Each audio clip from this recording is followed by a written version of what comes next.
Salut tout le monde et bienvenue sur ma chaîne YouTube. Comme promis dans la précédente vidéo, nous allons commencer par le TEF Canada.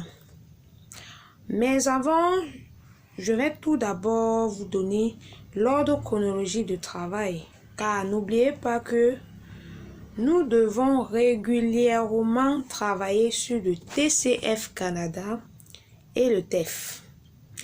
Alors, nous commencerons par l'expression écrite, qui devient de plus en plus l'épreuve la plus incomprise chez les candidats. Pourtant, elle s'avère la plus facile. D'ailleurs, dès lors que la méthodologie a été maîtrisée, bien sûr. Sur ce, nous allons débuter par l'expression écrite du TEF Canada. Et la prochaine vidéo portera sur l'expression écrite du TCF Canada. Parce que, vous savez, il faut qu'on travaille en parallèle pour permettre à chacun de trouver son compte. Donc, nous allons travailler dans ce sens-là. Après l'expression écrite du TEF Canada, nous allons faire l'expression écrite du TCF Canada. Là, nous évoluerons ensemble. Ok. En effet, l'expression écrite du TEF comporte deux parties. La première partie consiste à rédiger un fait divers et la deuxième partie une lettre formelle. Et tout cela en 1 heure, c'est-à-dire en 60 précieuses minutes. J'insiste, 60 précieuses minutes, donc même pas une seconde de plus à ajouter. C'est 60 minutes nettes. Pour éviter que la vidéo soit très longue, je parlerai uniquement du fait divers, qui généralement est la section A. Et ce fait divers comprend en réalité 3 paragraphes, plus la conclusion, bien sûr. Sans tarder, le premier paragraphe consiste à expliquer ce qui s'est réellement passé. Quand je dis ce qui s'est réellement passé, en fait, qui a fait quoi, où et quand. Mais ici, il faut faire très attention. N'oubliez pas que l'objectif du fait divers, on nous donne un extrait qu'il faut compléter. Alors, généralement, lorsque on nous donne l'extrait du sujet à compléter, par moment, on vous a donné le qui et il manque a fait quoi et où et quand. À vous de compléter. Comme on peut aussi vous donner le a fait quoi et c'est à vous de compléter le qui et le où et le quand.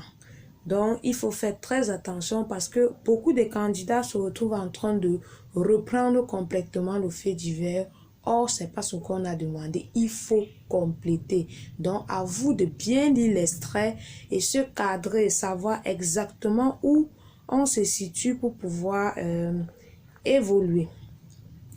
Alors, une fois avoir lu l'extrait, vous complétez et voilà le premier paragraphe terminé. Ensuite, le deuxième paragraphe consiste à dire comment les choses se sont réellement passées. Dire comment les choses se sont réellement passées. C'est-à-dire, Monsieur X qui allait à l'entreprise Y exercer son travail comme tous les matins, se retrouver heurté par une voiture. Voilà un exemple. Ensuite, quand vous avez à dire ce qui s'est passé, voilà un exemple, vous avez à dire ce qui s'est passé. Dans le troisième paragraphe, vous faites un retour à l'équilibre, c'est-à-dire, vous avez dit comment les choses se sont passées. Maintenant, au troisième paragraphe, qu'est-ce qu'on a fait pour résoudre le problème, c'est-à-dire retour à l'équilibre. Monsieur X a été, quand il partait exercer son travail, il a été heurté par une voiture. Qu'est-ce qu'on a fait donc? pour résoudre cet incident. En ce moment, au retour à l'équilibre, vous pouvez dire par exemple, oui, il a été heurté, sauf que oui, immédiatement, on a interpellé une ambulance et on est venu tout de suite le transporter pour l'hôpital. Voilà un exemple que vous donnez. Une fois à l'hôpital, ça s'est terminé comment? Là, c'est en conclusion que vous allez donner l'autre là. Oui, monsieur, il a été transporté à l'hôpital. Une fois admis aux soins, oui, le docteur a fait comprendre que dans quelques jours, il pourra recommencer avec ses activités car les blessures n'ont pas été très graves, etc., etc.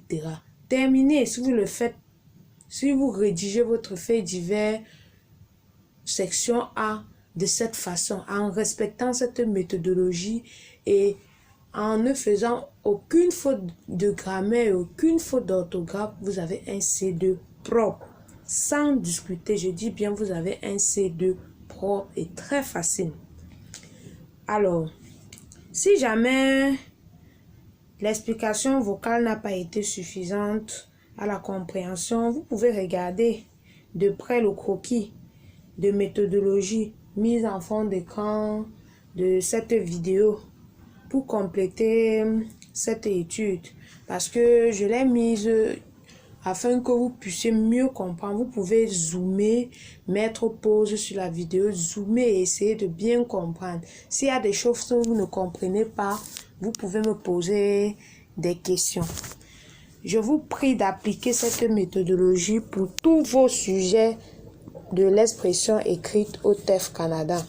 Si vous voulez atteindre un score C2, bien sûr, et surtout éviter de faire trop de fautes, je répète, parce que vous pouvez très bien respecter la méthodologie, comprendre même le sujet, mais si vous faites trop de fautes de grammaire et trop de fautes d'orthographe, ça va rendre votre score à 0.